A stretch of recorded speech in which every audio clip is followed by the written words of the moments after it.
नाव जगाड़ी बेटा घर के सीधे साधे जौहर माँ सीधे साधे जौहर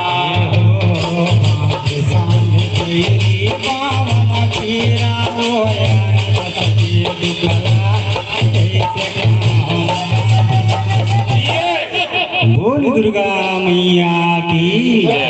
होवा थे करे जवा माँ पीरा वो यार दस के दुखला कैसे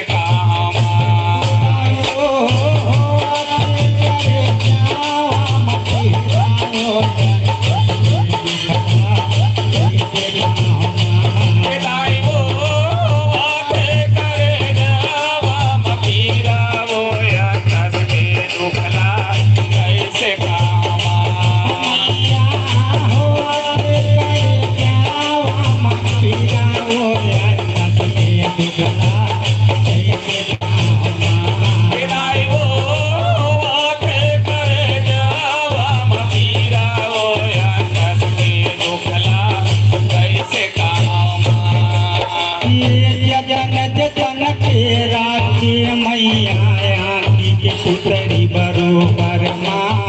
आँखी के पुतरी बरोबर जतन जतन के राखे मैया आँखी के पुतरी बरोबर माँ आँखी के पुतरी बरोबर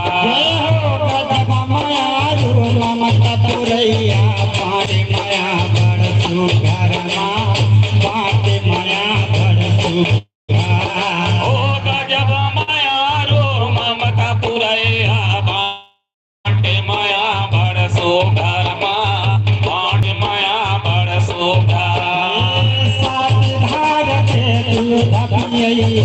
चरण तो बरोबर माँ चरण तो बरोबर साथेदार के दूध पिया चरण तो बरोबर माँ आचरा में तो बरोबर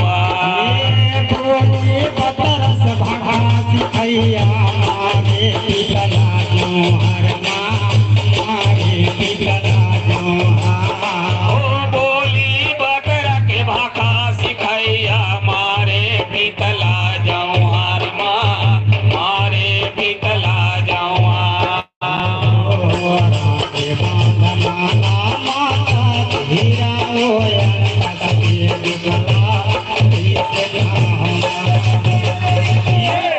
भोलेनाथ माता की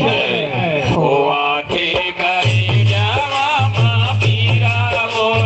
दस के दुखला कैसे कहा